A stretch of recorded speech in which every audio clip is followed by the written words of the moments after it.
हर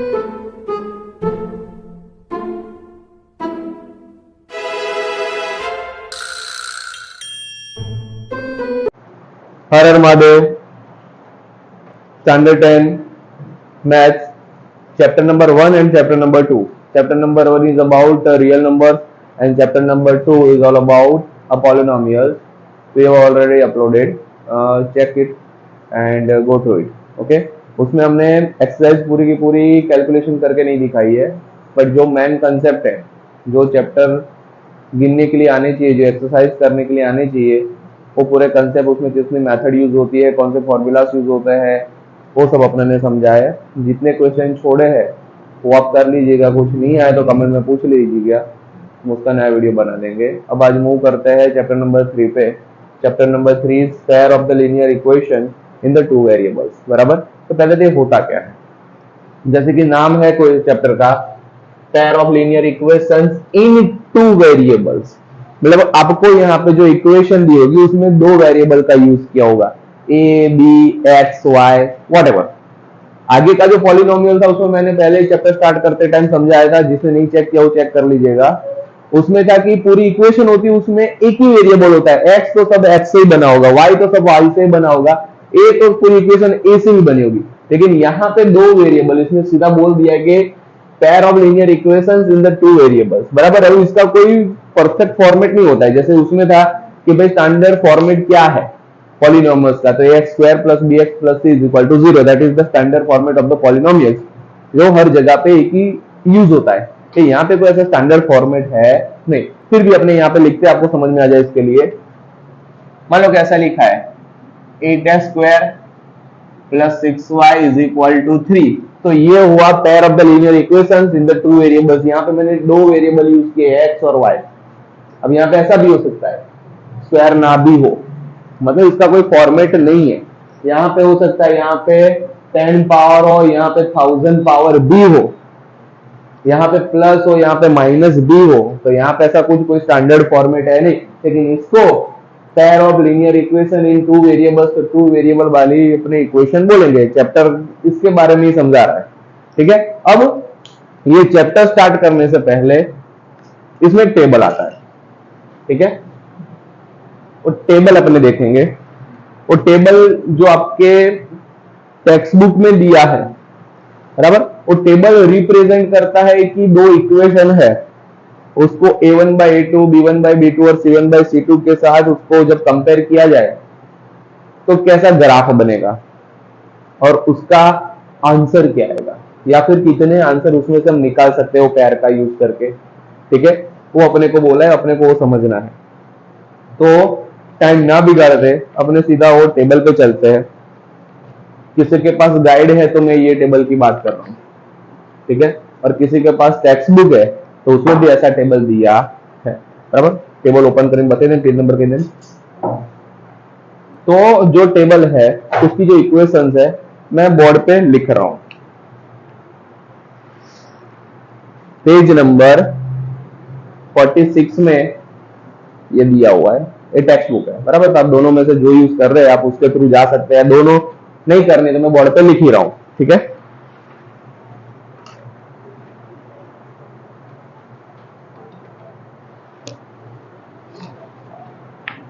मान लो कि पहली पेयर अपने को ऐसे दी है, यहां पे अपने लिखेंगे नंबर, यहां पे लिखेंगे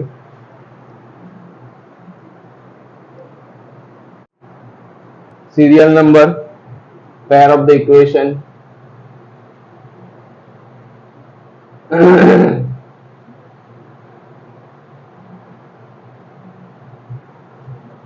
a1 divided by a2, b1 divided by b2, c1 divided by c2। फिर कंपैरिजन ऑफ द रेशियो, फिर ये यहाँ पे ग्राफिकल रिप्रेजेंटेशन,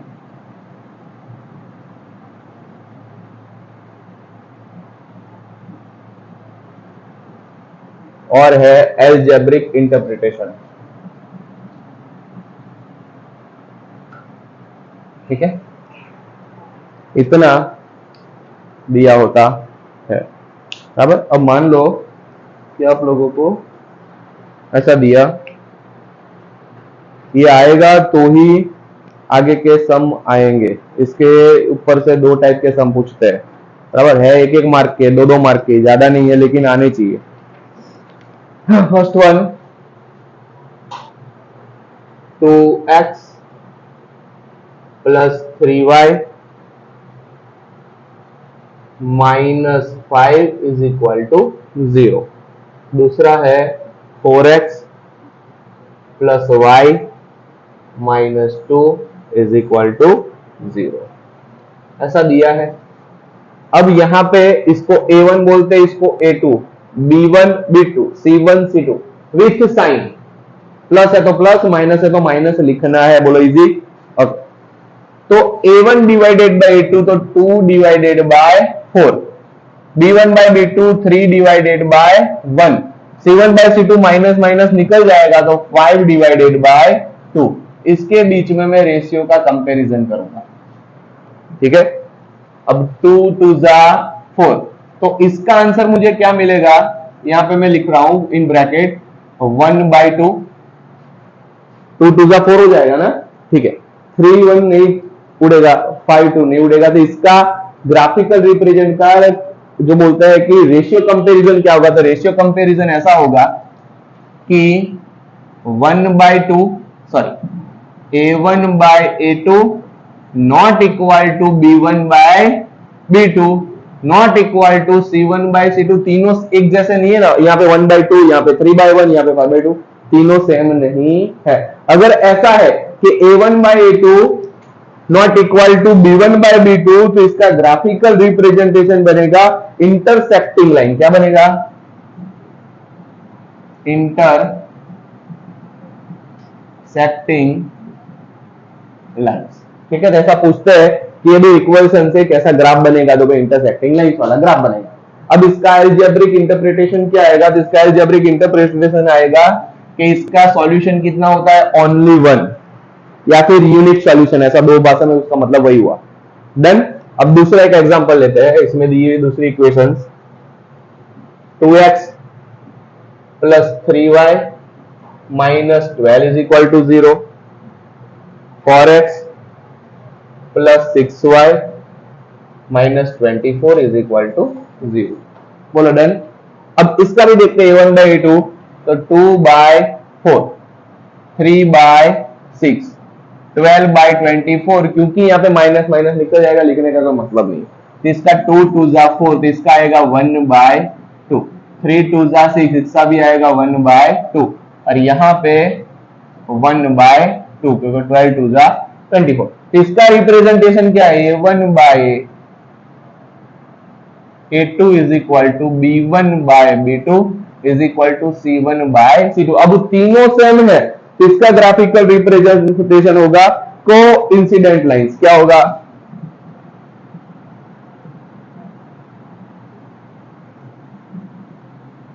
अगर ऐसा है तो इसके सॉल्यूशन कितने होंगे,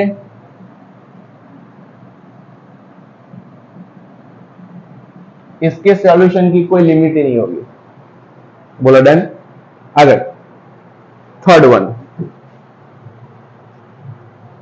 2x plus 3y minus 6 is equal to 0, 6x plus 9y minus 10 is equal to 0, ठीक है। लिखेंगे 2/6, 3/9, 6/10, ठीक है। 2 3 जाते इसका होगा 1/3, 3 3 जा इसका भी होगा 1/3, यहाँ पे होगा 3 2 जा 6, 5 2 जा 10, 2 2 कैंसिल, इसका होगा 3/5। तो देखो ये दो सेम, ये सेम नहीं है, तो इसका a1 by a2 is equal to b1 by b2 not equal to c1 by c2 होगा। इसका मतलब होगा कि ये रूल आया तब क्या बनेगी, ये पैरेलल लाइंस। और इसका सॉल्यूशन क्या आएगा, इसका सॉल्यूशन आएगा 0 सॉल्यूशन। तो अपने को ये 3 रूल याद रखना है रेशियो के, उसका ग्राफिकल रिप्रेजेंटेशन याद रखना है, उसके साथ उसका अलजेब्रिक इंटरप्रिटेशन याद रखना है। इसके साथ आपके टेक्स्ट बुक में एक चीज दी है, इसके साथ वो इसके साथ ही अपने याद रख लेते हैं।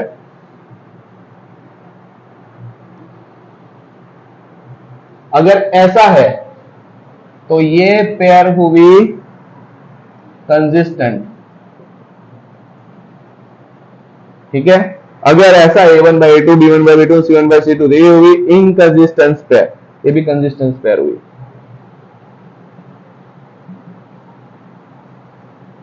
और ये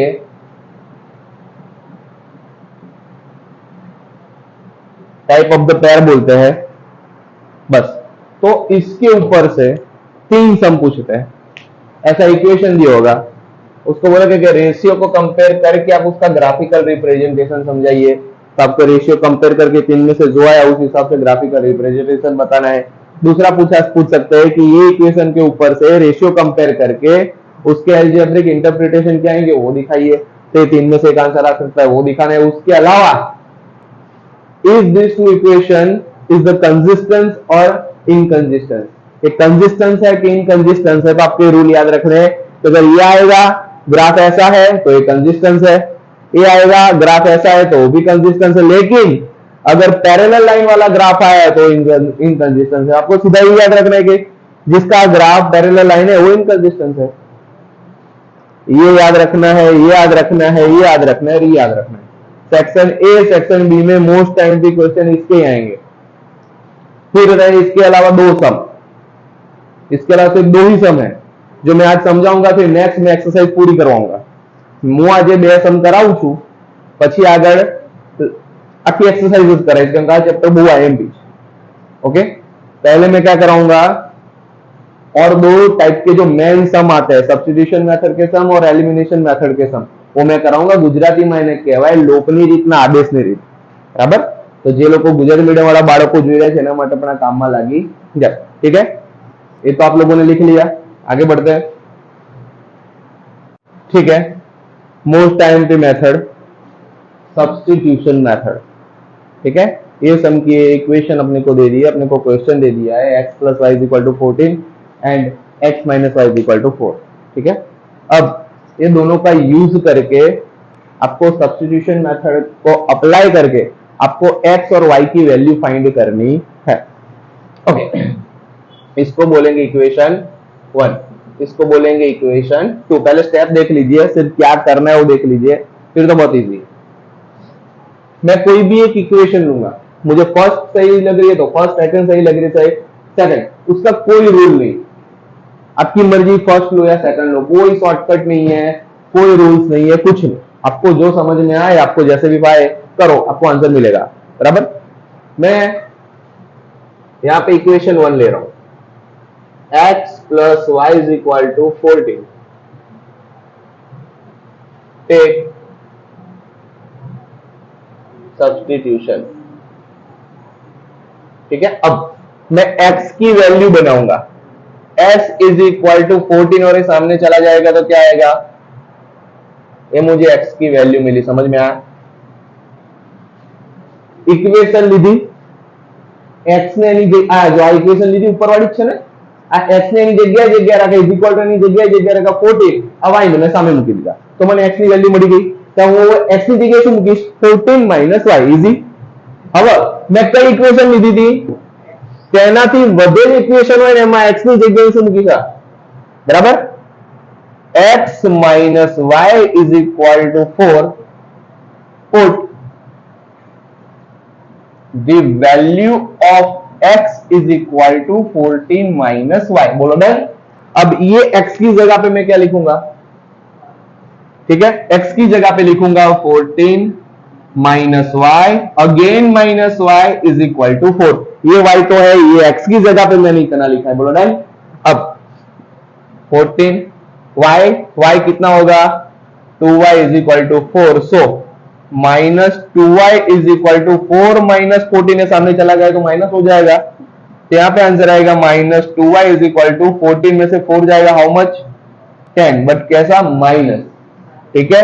तो सामने सामने माइनस माइनस एलिमिनेट हो जाएंगे, तो y = 10/2, सो y = 2 × 5 = 10, y = 5, बोलो इजी। y = 5 आ गया, फिर ये इक्वेशन में y = क्या लिखेंगे, क्या लिखेंगे, 5, तो मुझे x की वैल्यू मिल जाएगी। सो x is equal to 14 minus y, put the value of y is equal to 5. So x is equal to 14 और y की जगह पे मैं क्या लिखूंगा 5, तो क्या आंसर आएगा 9। तो मुझे x is equal to 9, y is equal to 5 मिल गया। इतना इजी होता है, 10 बार 15 बार 20 बार 25 बार जितनी बार देखना पड़े उतनी बार, लेकिन ये भी स्टेप फॉलो करना है। कोई भी सम दे, सिंपल ये सम ये स्टेप से करोगे आंसर आ जाएगा। अब यही सम मैं आपको एलिमिनेशन मेथड से करके दिखा रहा हूं। याद रखना मैं यहाँ पे लिख रहा हूं कि x इज इक्वल टू क्या आया है 9, y इज इक्वल टू क्या आया है 5। दूसरी मेथड से सम करेंगे, क्या यही आंसर आएगा कि नहीं, अभी अपने वो देखेंगे, बराबर।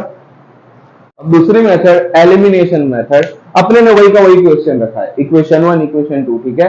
अब इसको एलिमिनेशन करना है तो मुझे x दोनों में से या y दोनों में से हटा देना है, या मैं x उड़ा दूंगा या मैं y उड़ा दूंगा। यहाँ पे मुझे कोई कैलकुलेशन करने की जरूरत नहीं, क्योंकि यहाँ पे ऑलरेडी ये उड़ सकता है, देखो प्लस और माइनस है तो ये कट हो सकता है, तो मैं उसको ही डायरेक्ट कट करूंगा। यहाँ पे कुछ मल्टीप्लाई करने की मुझे अभी रिक्वायरमेंट नहीं है। बोलो समझ में आया? तो मैंने इसको मिटा दिया। 14 प्लस 4 कितना होगा, x प्लस x कितना होगा 2x, x is equal to 18 by 2, x is equal to कितना होगा 9, देखो है, ठीक है। अब कोई भी एक इक्वेशन में, नो रूल, कोई भी एक इक्वेशन में मैं x इज इक्वल टू 9 लिखूंगा, मुझे ऑलरेडी y मिल जाएगा, ठीक है। x plus y is equal to 14, put value x is equal to 9, x की जगह पे 9, y वैसे का वैसा ही 14, y is equal to 14 minus 9, y is equal to 5। देखो मिला। मैं कोई भी मेथड यूज करूंगा, अगर मेरे स्टेप सही है, मैंने कोई गलती नहीं करी है तो आंसर मिलेगा ही, बराबर। अब क्लियरली वो एग्जाम में बोल देंगे कि ये इक्वेशन को एलिमिनेशन मेथड से यूज करो, solve this equation by using the elimination method, या solve this equation using by the substitution method, पूछते ही है। अपने को दोनों आनी चाहिए। थर्ड मेथड भी थी लेकिन इस साल से में से चली गई है, वो थी क्रॉस मल्टीप्लिकेशन मेथड, वो थोड़ी लिटिल बिट हार्ड थी। एक भी माइनस प्लस की मिस्टेक करी सम गया, यहाँ पे वो सब मगजमारी चली गई है, दो इजी मेथड रख दी है, बराबर। यही सब में थोड़ा वेरिएशन करेंगे कि उसमें चीज सीखने लायक है, इसलिए बराबर इसमें चेंजेस मार रहे हैं। अभी आंसर क्या है अभी तो भगवान जाने, क्योंकि अपने क्वेश्चन ही चेंज करने वाले हैं। मान लो कि यहाँ पे ऐसा दिया है 8y, x प्लस वाई, यहाँ पे भी 3x करते हैं, थोड़ा हार्ड करते हैं।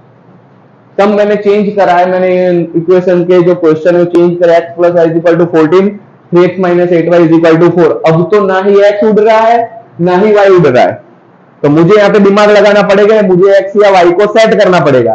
तो यहाँ पे मैं x को 3 से मल्टीप्लाई करूं तो यहाँ पे 3x हो जाए, तो फिर ये कट हो सकते हैं। तो मैं यहाँ पे लिखूंगा इक्वेशन 1 को कितने से मल्टीप्लाई करूंगा 3 से। मान लो कि मुझे y को उड़ाना है, मेरी मान लो y को उड़ाना है, तो y नीचे कितना है 8, ऊपर क्या है कुछ नहीं, तो ऊपर को 8 से मल्टीप्लाई करूंगा तो y उड़ेगा, लेकिन अपने यहाँ पे x उड़ाने की कोशिश कर ले, इसलिए यहाँ पे 3 से मल्टीप्लाई करेंगे। y को उड़ाना होता तो 8 से मल्टीप्लाई करते, तुम्हारी मर्जी, तुमको क्या चॉइस करना है। तो पूरी इक्वेशन को 3 से मल्टीप्लाई करो तो क्या आएगा 3x प्लस 3y, 14 3 का कितना होगा 42। पूरी इक्वेशन को 3 से मल्टीप्लाई करना है, समझ में आया। फिर ये वैसे का वैसा लिखना है, minus 8y is equal to 4। बोलो क्लियर। अब देखो 3 प्लस 3 तो 6 हो रहा है ना।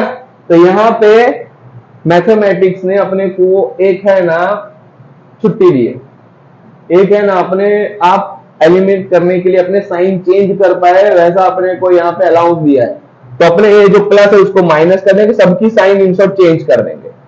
माइनस था उसको प्लस कर दिया, प्लस था उसको माइनस कर दिया, प्लस था उसको माइनस कर दिया।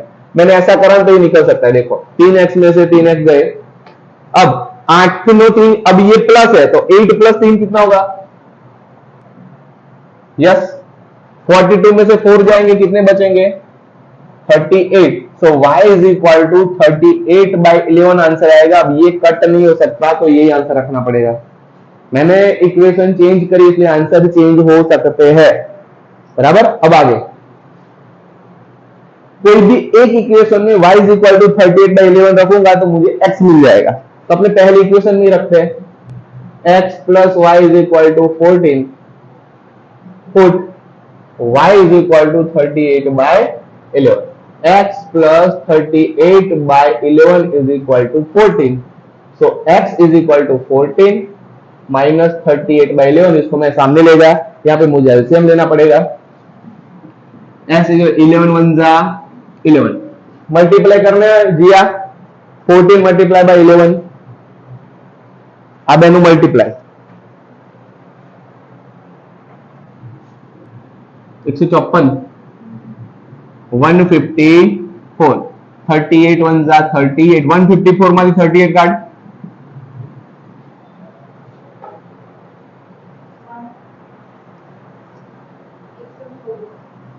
तो यहाँ पे आंसर है 116 डिवाइडेड बाय 1। अगर एक कट हो सकता है कि नहीं एक बार देख लेते हैं, ना था कट, ठीक है, तो आंसर यही फाइनल है।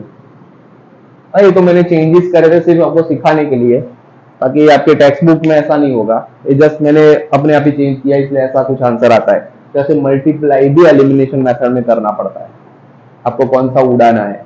और एक चीज ये है कि जो नहीं कट हो रहा है, ये तो प्लस हो रहा है, तो अपने को मैथ्स में एक छुट्टी देके रखिए कि अपने इक्वेशन की साइन चेंज कर सके, लेकिन कोई एक वेरिएबल की या एक की नहीं, एक पैर की नहीं, अपने को पूरी इक्वेशन की साइन चेंज करनी है। डन। तो इतनी प्रैक्टिस करने के बाद अब आगे के सम कीजिए, नहीं आए तो मैं पूरा सॉल्यूशन करवाने वाला हूं। ठीक है, थैंक यू।